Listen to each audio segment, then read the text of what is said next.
Good morning, children. Today we are going to discuss another important topic, that is equation of motion by graphical method. Very important topic of this chapter. So when an object moves in a straight line with uniform acceleration, we can relate its velocity, distance traveled by it in a particular time interval with a set of equations, and these equations are known as equations of motion.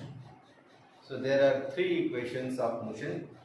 First is velocity time equation, that is v is equal to u plus at. Then we have position time equation, s is equal to ut plus half at square. And then we have position velocity equation, that is v square minus u square is equal to 2as. So one by one today we will derive these equations. So I think I have given my notes earlier, so no need to write it again. But those who have not joined the class earlier, those who are not attentive, if you want to write, you can write these lines, that for uniformly accelerated motion of an object, for uniformly accelerated motion of an object, velocity, comma, acceleration, and the distance covered in a given time interval are correlated by set of three equations known as equations of motion. First equation is velocity time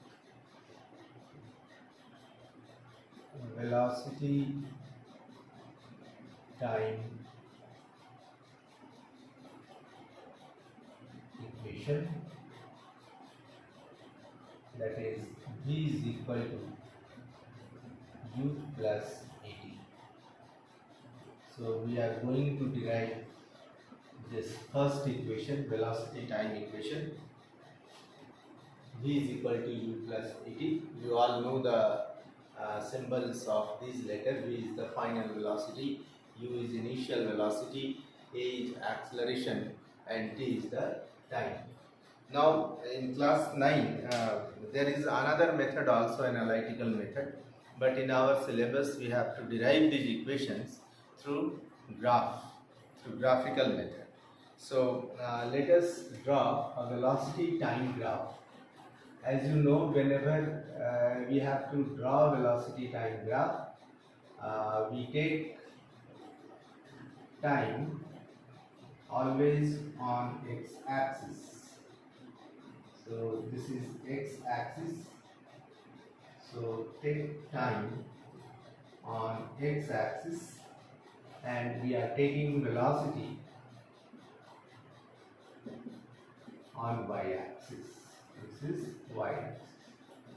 So whenever you will draw a graph, first mark the quantities, physical quantity which you have taken on x and y-axis. Now in this case we assume that object is not start moving from rest. It has some initial velocity and it is moving with uniform acceleration. So as you know, when object is moving with uniform acceleration, graph is a straight line, it makes some angle with the time axis, and its initial velocity is not zero, so graph will be like this.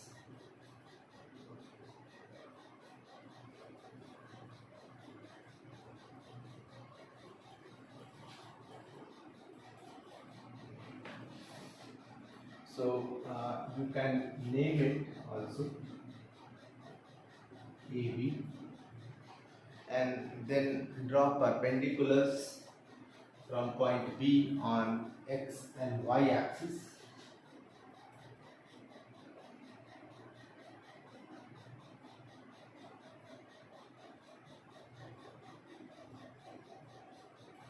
This is the perpendicular which we have drawn from point B on x axis. Mark it as C. Then draw perpendicular on y axis also from point B.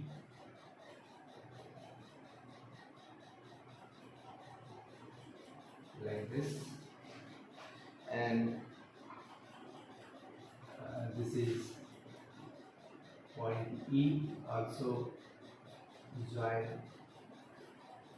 a perpendicular from point A to this vertical line. This is B. So this graph is common for the derivation of all the equations. Now this is 0. Here initial velocity is u. Here at point B the net final velocity is v, and this is the time interval. So this is t, and velocity we have taken in meter per second, and time you can write in second, the SI units. So this graph is common, and you have to explain the graph a little bit. So how you will explain? You will write from graph. It is clear then object is moving with uniform acceleration with initial velocity u at point A. Then its velocity increases, and at point B its final velocity is v. Let A be the acceleration produced, and it moves from A to B in time interval t. In this way you will explain the graph. The explanation is also given in NCERT book. I am reading these lines. Consider the velocity time graph of an object that moves under uniform acceleration. Just above the graph, then on page 108 as shown in figure. Similar to figure 8.6, but now with u is not equal to 0. So initial velocity is not 0. It has some initial velocity. From this graph you can see that initial velocity of the object is u at point A. So at point A its initial velocity is u, and then it increases to v, and then velocity increases to v, and where it is v? At point B. In time t, and it takes t time to attain this velocity v. The velocity changes at a uniform rate a. It means acceleration is uniform, and that acceleration is a. The perpendicular lines BC and B are drawn from point B. So we have drawn perpendicular BC and BE. BE on y axis and BC on x axis from point B.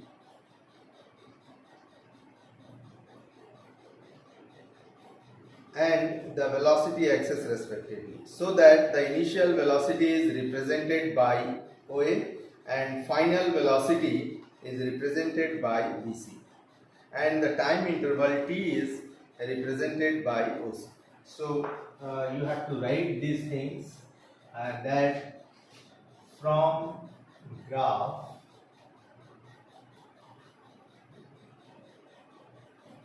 we have OA is equal to CD is equal to U. Then BC represents B.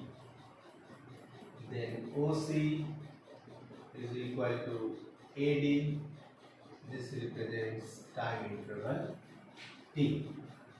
So from graph, first you will explain the graph. If you have to derive any equation, either 1, 2 or 3, now we are deriving first equation.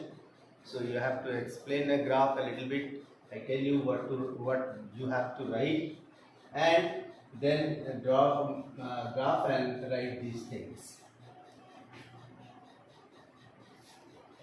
Now from graph we can also write BD is equal to BC minus CD.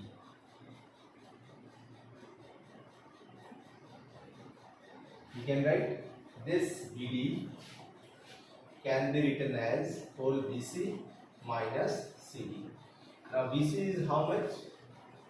BC is V, as we have written BC is equal to V, and CD is how much? U. So what BD represents? BD represents change in velocity. So this means BD represents change in velocity.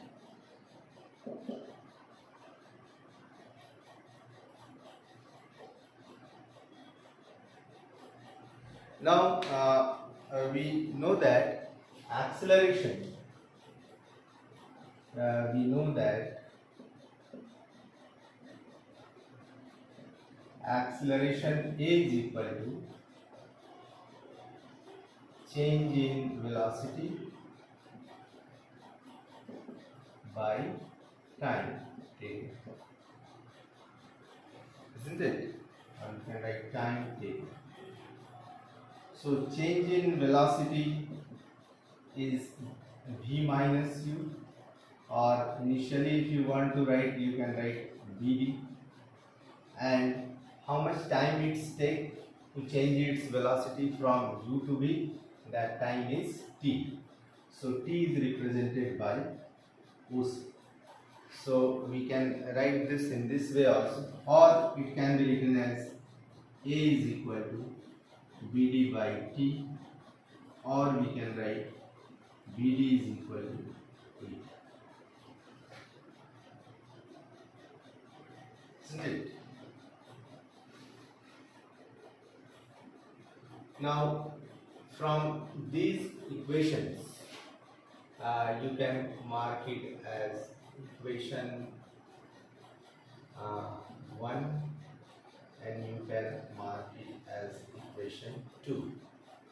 Now equation 1 and equation 2 are equations for B, isn't it? So we can equate these equations. So we can write from equation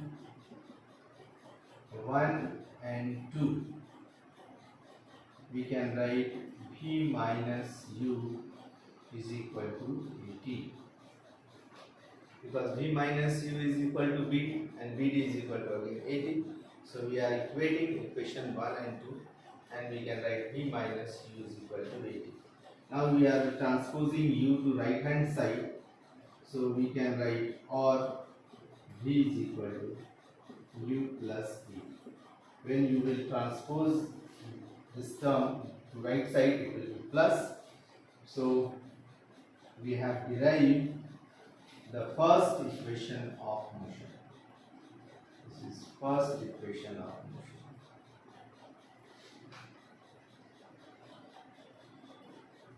So whenever you have to derive the equations, first you will draw a graph. You will explain the graph. If it will be a 3 marks question, 1 marks for graph, 1 marks for explaining the graph, and for 1 marks for the derivation. In this way, all things are important, all the points are equally important. You can't simply draw the graph and write the mathematics or the derivation behind it. You have to explain the graph, and in explanation you will write, let a body is moving with initial velocity u with uniform acceleration, and after a time interval t, its final velocity becomes v. So from graph we can write OA is equal to CD, that represents the initial velocity, BC is equal to V, OC is equal to AD is equal to time interval as I have written earlier, and then this derivation. Now we will derive second equation, that is position time equation.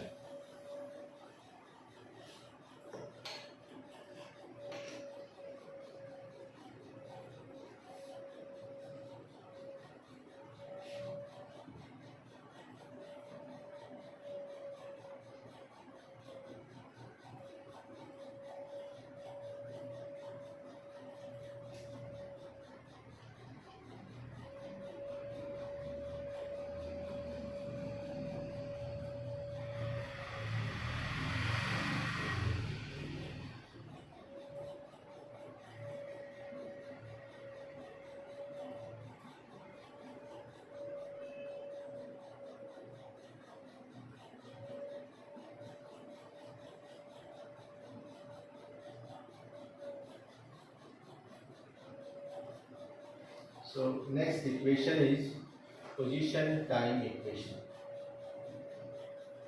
We have to use this equation, PD is equal to AT, in other derivations. So we must remember it, that this much is common.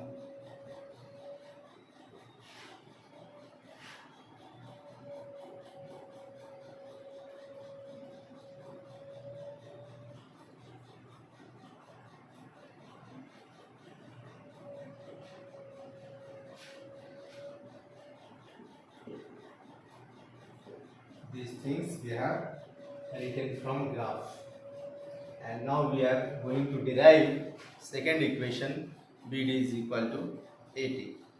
Now for derivation, you open page 108. I am reading equations for position time relation, NCERT book. Let us consider that the object has traveled a distance s in time t under uniform acceleration a. So you must write the first sentence when you are supposed to derive this second equation. After drawing the graph, you write these things and write the first sentence which is given in the book.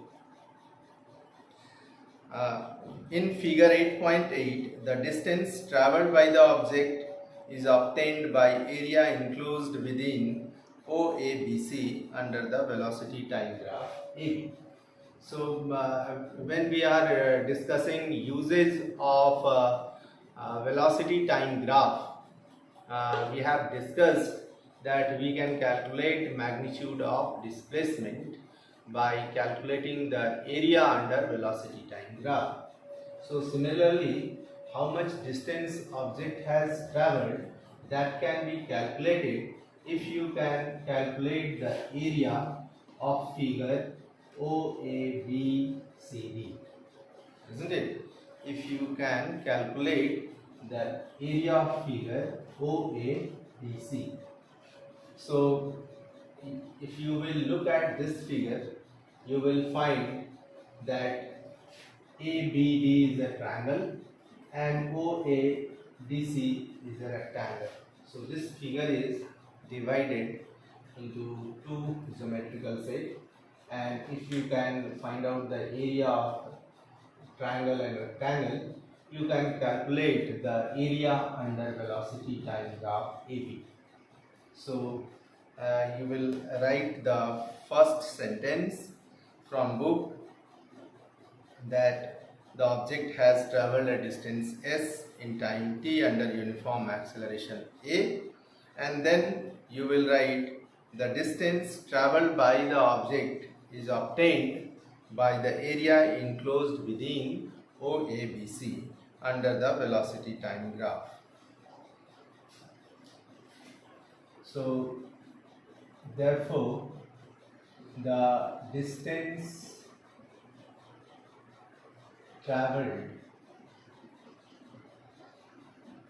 by the object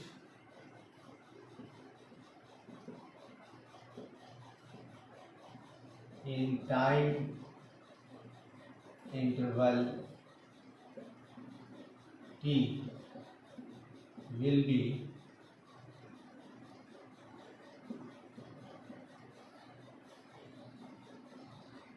S is equal to S, we are representing the distance traveled by the object, area of figure OABC. Isn't it? We can write S is equal to area of figure OABC. Now, area of figure OABC can be divided into two parts, is equal to area of a rectangle OABC plus area of triangle ABD. Isn't it? So area of a rectangle, as you know, length into breadth. So it will be breadth is OA, length is OC. So we are writing OA into OC plus area of triangle. You know the formula, half base into height. So half base is AD and height is BD. Now from graph we can write, again we are using these values. OA is how much? U. So in place of OA we are writing U. Then OC is equal to T plus half. AD is equal to how much? AD again represents T. And BD, we have derived that BD is equal to P. Or we can write S is equal to UP plus half AT square. So we have derived second equation of motion. So these derivations are very simple. It is not tough and but very important. In final exam, you will get a 5 marks question to derive one of the equations. Of these three, you will get generally the questions done that derive either position time equation, velocity time equation, or position velocity equation. So we have derived second equation. Now we will derive third equation, that is position velocity equation.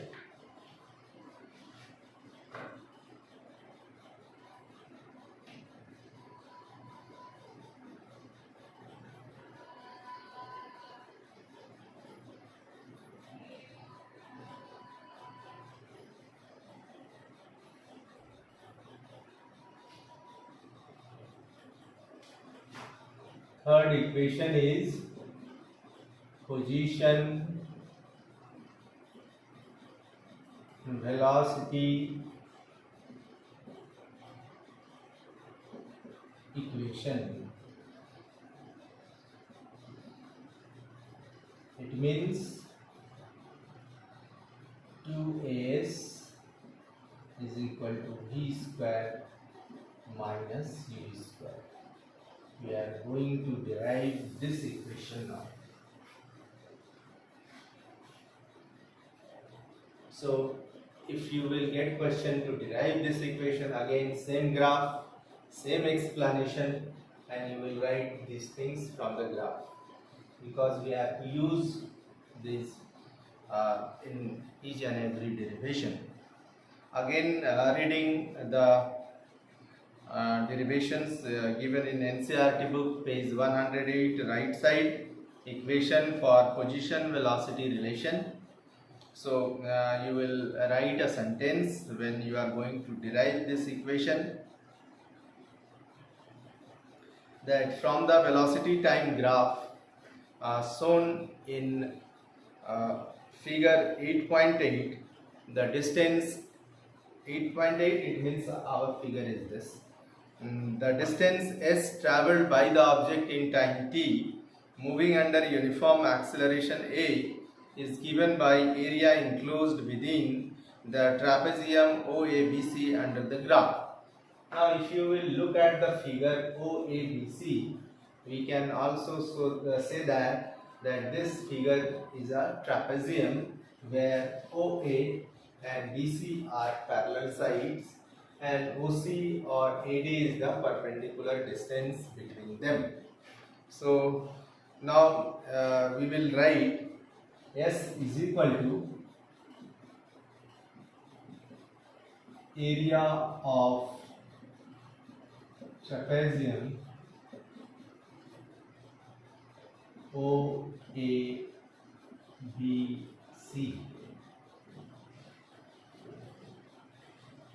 and before that you will write a sentence which is given in NCERT book, that the distance s traveled by the object in time t moving under uniform acceleration e is given by the area enclosed within the trapezium OABC under the graph. This much you will write, and then you will write S is equal to area of trapezium OABC. So as you know, area of trapezium is equal to half into sum of parallel sides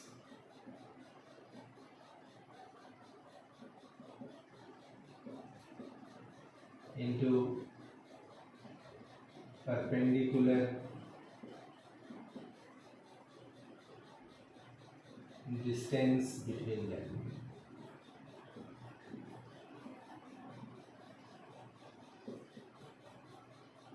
Isn't it? This is the formula. So half into parallel sides are OA and BC.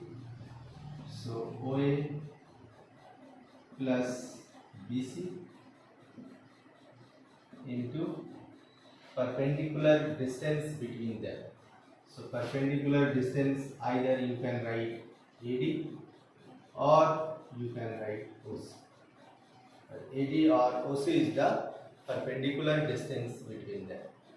So now substitute the values from the graph. So it will be half. OA is U, BC is V, so we are getting U plus V, and for AD we are writing T. Now we know that acceleration A is equal to,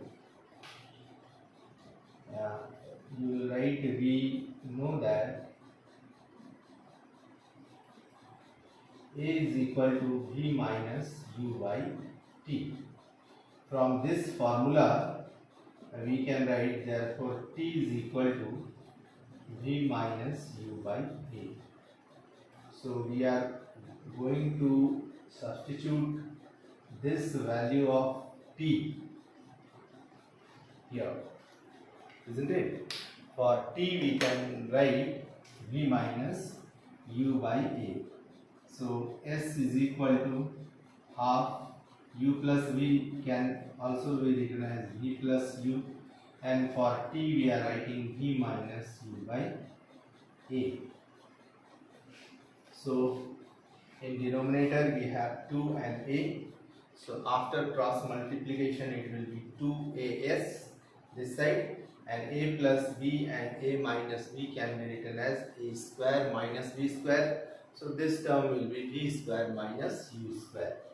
So or we can write 2AS is equal to V square minus U square. So we have derived the third equation. All these equations are very important, and we have a lot of numericals based on these equations, isn't it? So I think it is not very difficult. If you will practice 2-3 times, you are also able to derive these equations. So must remember the equations, because frequently you have to use these equations in numericals.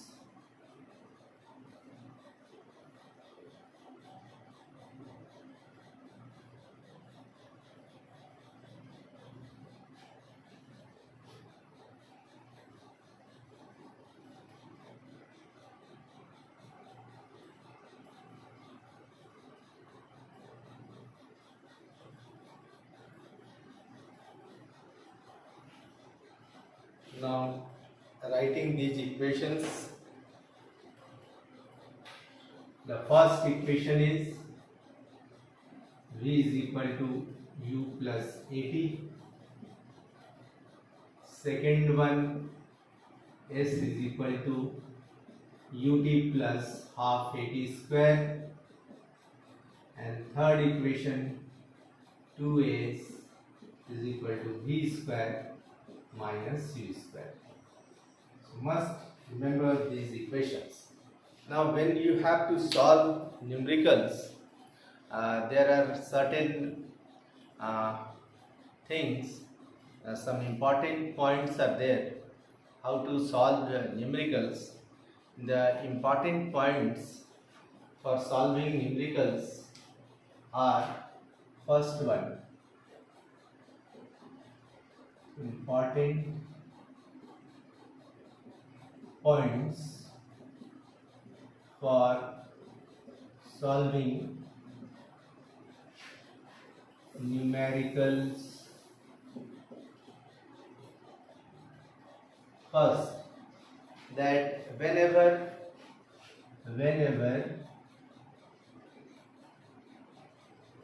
an object is dropped from some height or start moving from rest, its initial velocity means u is 0. So the first point, whenever an object is dropped from some height or start moving from rest, its initial velocity is 0. So when you will solve the numerical problem, when you will see a train start moving from rest from a railway station, directly you will write u is equal to 0. Or if you will get a question, a ball is dropped from a height of 10 meter, you will write first u is equal to 0 because it is dropped. Now second point, whenever an object is thrown upwards or retarding,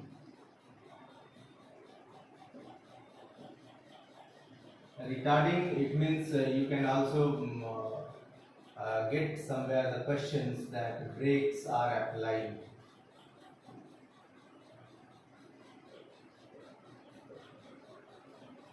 Whenever brakes are applied, it means it is retarding.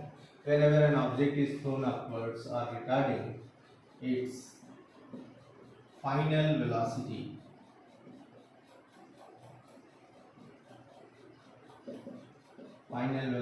v is 0. Then third one, time of ascent is equal to time of descent. Time of ascent is equal to time of descent. It means suppose you throw a ball in upward direction and it attains a height of 10 meter in 2 seconds. Then it will take same time to fall down. It will take again 2 seconds to fall down from 10 meter height. So these two times are always equal. And fourth thing, that acceleration due to gravity, when objects are coming downwards, then acceleration due to gravity g is positive. And whenever object is thrown upwards against gravity, so g is negative. So must remember these points, must make a clear concept of these points. Keep these points in your mind always. When u is 0, when v is 0, time of ascent and descent are equal. When the object is coming towards the earth, g is positive, and it is thrown upwards against the gravity, g will be negative. So if you keep these points in your mind, it is easy to solve the numericals. Now I am solving one question only today, and in next class we will discuss some more numericals based on equations of motion. For example, I am solving the first question, page 109, NCERT book, page 109, question number 1. How to solve numericals, that's why I am solving it. A bus is starting from rest. You see, just read the first line.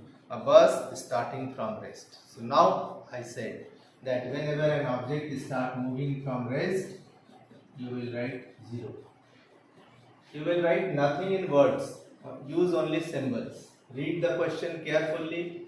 Write down the given things with their symbols. So starting from rest, that's why I have written u is equal to 0. With a uniform acceleration of 0.1 meter per second square. So symbol for acceleration is a. So write a is equal to 0.1 meter per second square. For 2 minutes. Time is given in minutes, 2 minutes, but SI unit of time is second, so convert it into second, so it will be 120 seconds. Find A, the speed acquired. It means first you have to calculate first thing V, and second the distance traveled. It means S. So put a question mark against the quantities which you have to calculate. Now we have 3 equations of motion. You think out of these 3 which one we can use to calculate V. If you will use first equation, then U, A and T are known to us, isn't it? So if these 3 things are known to us, we can calculate V from first equation. So right, we have V is equal to U plus AT. So V is equal to U is how much? 0. So 0 plus A is 0.1 and T is 120. So our V is equal to 12 meter per second. Very simple. 0.1 into 120, it will be 12 meter per second. So V we have calculated. Then we have to calculate S. Now for S, either you can use this formula or you can use this formula. It depends on you, but one thing, if you will look at this formula, here there is a term T square, and whenever you solve the question, you just think over these things first. If T square, it means square of 120.